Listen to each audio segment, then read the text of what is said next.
Hello बच्चा party, कैसे हैं आप सब। आई होप आप सभी बढ़िया होंगे, आपकी पढ़ाई भी बहुत ही अच्छी चल रही होगी।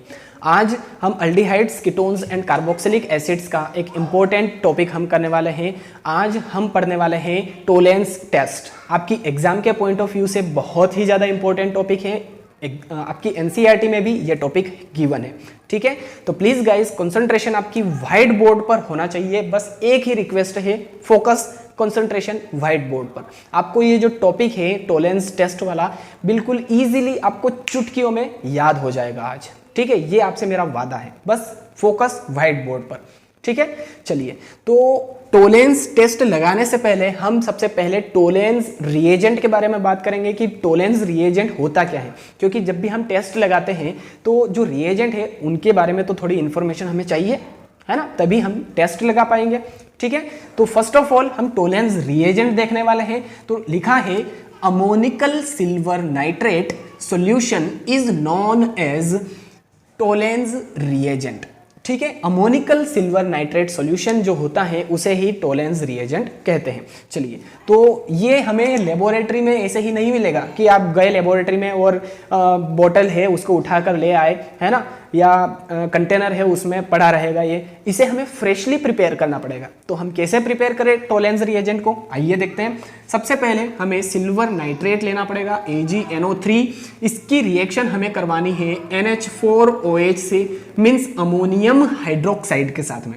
Silver nitrate plus ammonium hydroxide, तो यहां पर क्या बनेगा, टोलेंस रिएजेंट बनेगा। अब टोलेंस रिएजेंट जो होता है वो एक केटायनिक कॉम्प्लेक्स होता है, कॉम्प्लेक्स कंपाउंड होता है, AgNH3 का होल 2 और इसके ऊपर एक पॉजिटिव चार्ज आएगा, है ना। यहां पर ये क्या है, एक केटायनिक कॉम्प्लेक्स है। तो ये क्या है, यहां पर टोलेंस रिएजेंट है। कैसे बना टोलेंस रिएजेंट, जब सिल्वर नाइट्रेट की रिएक्शन हमने अमोनियम हाइड्रोक्साइड के साथ में करवाई तो एक केटायनिक कॉम्प्लेक्स बना AgNH3 का होल 2 पॉजिटिव। इसे ही हम टोलेंस रिएजेंट कहते हैं, ठीक है। चलिए, अब आगे क्या लिखा है, थ्योरी में लिखा है when Tollens reagent is heated with aldehyde reduces Ag positive to Ag and forms a bright silver mirror on the wall of the test tube. This test is also known as silver mirror test. It is used to distinguish between aldehyde and ketone, ठीक है।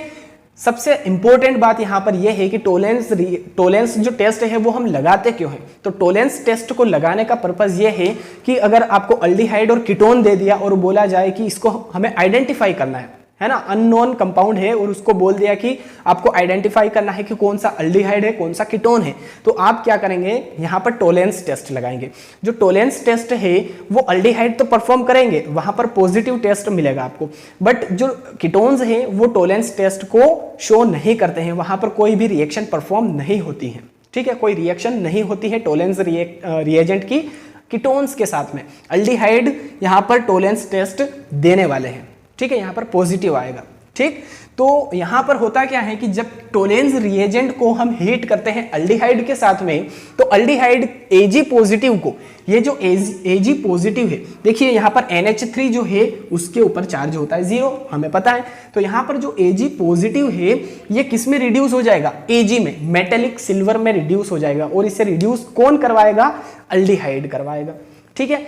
अब reduce हो गया silver Ag में, मतलब silver में, तो यहां पर जो जिस टेस्ट ट्यूब में हम ये रिएक्शन परफॉर्म कर रहे हैं, ये टेस्ट लगा रहे हैं, उस टेस्ट ट्यूब की जो वॉल है वहां पर हमें मेटेलिक सिल्वर मिलेगा और मेटेलिक सिल्वर की एक लेयर फॉर्म हो जाएगी, यानी कि वहां पर सिल्वर मिरर अपीयर हो जाएगा उस टेस्ट ट्यूब में, ठीक है। सो इसीलिए इस रिएक्शन को सिल्वर मिरर टेस्ट भी कहा जाता है। बहुत ही ज्यादा इंपॉर्टेंट है, सिल्वर मिरर टेस्ट कहें या टोलेंस टेस्ट कहें, दोनों एक ही चीज है, कंफ्यूजन नहीं रखना है अपने दिमाग में, ठीक है।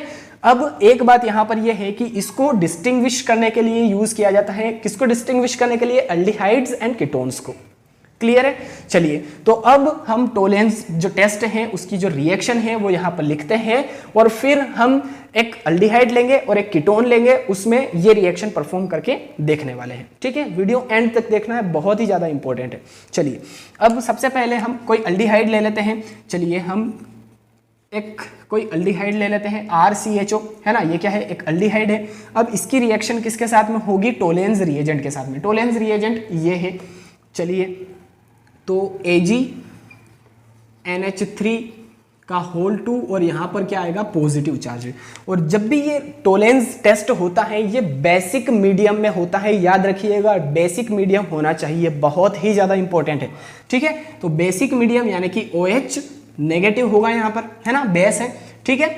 चलिए, तो अब यहाँ पर इन तीनों में रिएक्शन होगी, तो देखिए यहाँ पर जो Ag जो टोलेंस रिएजेंट है, ये क्या है, टोलेंस रिएजेंट है, ठीक है। तो हम यहाँ पर 2AgNH3 का होल 2 पॉजिटिव, यहाँ पर 2 मोल्स लेने वाले हैं, यहाँ पर जो है वो हम 3OH लेने वाले हैं। अब ये 2 और 3 क्यों लिया है हमने, इक्वेशन को बैलेंस करने के लिए। भैया अगर इक्वेशन को हमने बैलेंस नहीं किया तो मजा नहीं आएगा, है ना। तो इक्वेशन को बैलेंस करने के लिए हमने यहाँ पर 2 लिखा है, यहाँ पर 3 लिखा है। चलिए, अब रिएक्शन होती है तो देखिए ये जो अल्डिहाइड है ये इस Ag पॉजिटिव को, Ag पॉजिटिव क्यों, क्योंकि NH3 पर चार्ज 0 होता है, पहले ही बात हो चुकी है। तो Ag पॉजिटिव है यहाँ पर, है ना, तो ये इसका मेन पार्ट है Ag पॉजिटिव, ठीक है, टोलेंस रिएजेंट का। तो ये जो Ag पॉजिटिव है ये किस में रिड्यूस हो जाएगा, Ag में। क्लियरली लिखा था थ्योरी में, स्टेटमेंट में, कि जो Ag पॉजिटिव है, Ag पॉजिटिव ये Ag में कन्वर्ट हो जाएगा, Ag में रिड्यूस हो जाएगा। और कौन रिड्यूस करवाएगा इसको, अल्डिहाइड, ठीक है। चलिए, तो इस Ag पॉजिटिव को हम मेटेलिक सिल्वर में यानी कि Ag में कन्वर्ट कर देते हैं, रिड्यूस कर देते हैं, है ना। यहाँ पर 2Ag है तो हम यहाँ पर 2Ag लगा देंगे, ठीक है। यहाँ पर ये जो है Ag ये सिल्वर मिरर रहेगा, ठीक है। चलिए, अब कुछ नहीं करना है, इक्वेशन को हमें बैलेंस करना है। यहाँ पर देखिए इसका रिडक्शन हो चुका है, Ag पॉजिटिव का रिडक्शन किस में हो गया, Ag में, है ना। यहाँ पर क्या हुआ है, रिडक्शन हुआ है, रिडक्शन। और एक बात अपने को पता है कि जब भी किसी का रिडक्शन होता है तो वहां पर ऑक्सीडेशन तो होगा ही होगा, है ना। अगर नहीं पता है तो फिट कर लीजिए अपने दिमाग में कि जब भी किसी का रिडक्शन होता है तो वहां 110% किसी का ऑक्सीडेशन भी होगा। और ऑक्सीडेशन किसका होगा, इस RCHO का, क्योंकर यही रिडक्शन करवाएगा तो इसका ऑक्सीडेशन हो जाएगा, ठीक है। तो यहां पर देखिए इसका ऑक्सीडेशन होगा तो वो किस में कन्वर्ट हो जाएगा, RCOO नेगेटिव में, है ना। यहां पर कार्बोक्सिलेट आयन का फॉर्मेशन हो जाएगा, है ना। अब देखिए ऑक्सीडेशन हुआ है, इस अल्डिहाइड का ऑक्सीडेशन RCOO नेगेटिव में हुआ है। यहां पर क्या हुआ है, ऑक्सीडेशन, ठीक है।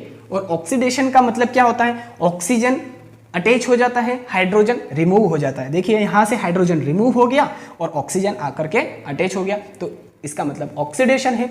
यहां पर रिडक्शन हुआ है। देखिए रिडक्शन को एक और तरीके से हम याद रख सकते हैं, जब ऑक्सीडेशन स्टेट ज्यादा से कम हो जाए तो उसे हम कहेंगे रिडक्शन।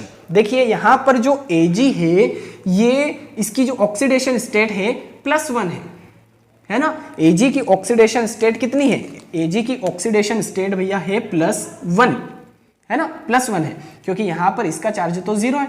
Ag की ऑक्सीडेशन स्टेट +1 है, तो यहां पर जो Ag है इसकी ऑक्सीडेशन स्टेट कितनी है, 0 है, ठीक है। तो +1 से 0 हो गई, मींस रिड्यूस हो गई ऑक्सीडेशन स्टेट, मींस इसका क्या हो गया, रिडक्शन हो गया, ठीक है। ऑक्सीडेशन स्टेट ज्यादा से कम हो जाए तो वहां होता है रिडक्शन। यहां पर +1 थी, यहां पर 0 है, मींस ऑक्सीडेशन स्टेट कम हो गई, रिड्यूस हो गई, मींस रिडक्शन हो चुका है। क्लियर है। चलिए, तो यहां पर रिडक्शन होता है तो साथ साथ में ऑक्सीडेशन भी होता है, ठीक है। तो ऑक्सीडेशन किसका होगा, अल्डिहाइड का। देखिए हाइड्रोजन रिमूव हो गया है, ऑक्सीजन अटैच हो गया है, ओके। चलिए, अब यहां पर अमोनिया भी फॉर्म होगा और साथ में H2O का भी फॉर्मेशन होने वाला है। अब अगर इक्वेशन को हम बैलेंस करें, बैलेंस तो करना ही पड़ेगा, ठीक है। तो अगर हम इक्वेशन को बैलेंस करें तो यहां पर नाइट्रोजन 2 4, यहां पर हम 4 लगा देंगे और H2O 2, ठीक है, सही है, हाँ 2 आएगा, ठीक है। तो ये इस तरह से कुछ जो रिएक्शन है हमारी ये बैलेंस हो चुकी है। बहुत ही ज़्यादा इंपॉर्टेंट रिएक्शन है ना। चलिए, तो रिएक्शन या जो टेस्ट है ये आई होप आपको अच्छे से क्लियर हो चुका है। अब एक जो बात है वो बहुत ही ज़्यादा इंपॉर्टेंट बात है यहाँ पर कि इसके थ्रू जो टॉलरेंस टेस्ट है इसके थ्रू हम अल्डिहाइड एंड कीटोन को कैसे सेपरेट कर सकते हैं, कैसे आइडेंटिफाई कर सकते हैं। तो आपकी एनसीईआरटी जो है उसमें एक बहुत ही फेमस एग्जाम्पल है, ये अगर आपने नोट कर लिया है तो मैं इसको रफ करके वो एग्जाम्पल आपको बताना चाहूँगा, है ना। स्क्रीनशॉट लेना है तो आप ले सकते हैं। चलिए गाइस, तो एक जो एग्जाम्पल है आपकी एनसीईआरटी में वो हम देख लेते हैं। एग्जाम्पल है यहाँ पर कि propanal and propanone, propanal and propanone को आप कैसे डिफरेंशिएट करेंगे। एक है यहाँ पर अल्डिहाइड और एक है यहाँ पर कीटोन, ठीक है। तो सबसे पहले इन दोनों के फॉर्मूले हम लिखेंगे, है ना, कैसे डिफरेंशिएट करेंगे। चलिए, प्रोपेनल का फॉर्मूला क्या है, CH3 CH2 CHO, ये क्या है, प्रोपेनल है, ठीक है, ये क्या है, प्रोपेनल है। प्रोपेनोन का फॉर्मूला क्या हो जाएगा, CH3 single bond C double bond O, यहां पर CH3, ये क्या है, प्रोपेनोन। क्लियर है। चलिए अब यहां पर देखिए, अल्डिहाइड एंड कीटोन को सेपरेट करने के लिए या आइडेंटिफाई, ऐसा कह सकते हैं हम कि आइडेंटिफाई करने के लिए ये जो टॉलरेंस टेस्ट है वो हम लगाते हैं। चलिए, तो यहां पर हम टॉलरेंस रिएजेंट ऐड कर देंगे दोनों में, ठीक है। टॉलरेंस रिएजेंट क्या होता है, AgNH3 का होल 2 पॉजिटिव, और ये रिएक्शन होती है, ये जो टेस्ट होता है वो बेसिक मीडियम में होता है, OH नेगेटिव, ठीक है। यहां पर भी कुछ इसी तरह से AgNH3 का whole 2 positive plus OH negative. अब यहां पर क्या होता है कि जो अल्डिहाइड है वो किस में कन्वर्ट हो जाता है, किस में रिड्यूस हो जाता है, कार्बोक्सिलिक एसिड में। कैसे, देखिए, CH3 CH2 COOH carboxylic acid में कन्वर्ट हो गया या रिड्यूस हो गया, ऐसा कह सकते हैं हम, ठीक है। यानी कि यहां पर जो अल्डिहाइड है इसने पॉजिटिव टेस्ट दिया है, टॉलरेंस टेस्ट जो है वो अल्डिहाइड में परफॉर्म होता है और अल्डिहाइड से कार्बोक्सिलिक एसिड का फॉर्मेशन हो जाएगा, तो हम इसको पहचान पाएंगे कि ये क्या है, प्रोपेनल है ना, अल्डिहाइड है। अब यहां पर जो प्रोपेनोन है या जो कीटोन है उसकी रिएक्शन जब टॉलरेंस रिएजेंट के साथ में होती है बेसिक मीडियम में, तो ये कोई रिएक्शन परफॉर्म नहीं करता है, कोई भी रिएक्शन परफॉर्म नहीं करेगा, ठीक है। तो ये जो टेस्ट है ये प्रोपेनल एंड प्रोपेनोन को डिफरेंशिएट करने के लिए बहुत ही ज़्यादा यूज़ किया जाता है, या ऐसा हम कह सकते हैं कि अल्डिहाइड एंड कीटोन को डिफरेंशिएट करने के लिए यूज़ किया जाता है, ठीक है। तो किसी भी तरह से क्वेश्चन आए, अगर प्रोपेनल एंड प्रोपेनोन ना आए या ऐसा आ जाए कि ब्यूटेनल एंड ब्यूटेनोन में आप कैसे डिफरेंशिएट कर पाएंगे इन दोनों को, तो आप यहाँ पर टॉलरेंस टेस्ट लगाएंगे, कार्बोक्सिलिक एसिड में कन्वर्ट हो जाएगा एल्डिहाइड, जबकि जो कीटोन है वो रिएक्शन परफॉर्म नहीं करेगा, ठीक है। स्क्रीनशॉट अगर लेना है तो आप ले सकते हैं, ठीक है। तो आई होप वीडियो आपको समझ में आ गया होगा। 100% नहीं आया है तो रिवाइज करके आप फिर से देखिए, 110% जो टॉपिक है वो क्लियर हो जाएगा आपको, ठीक है।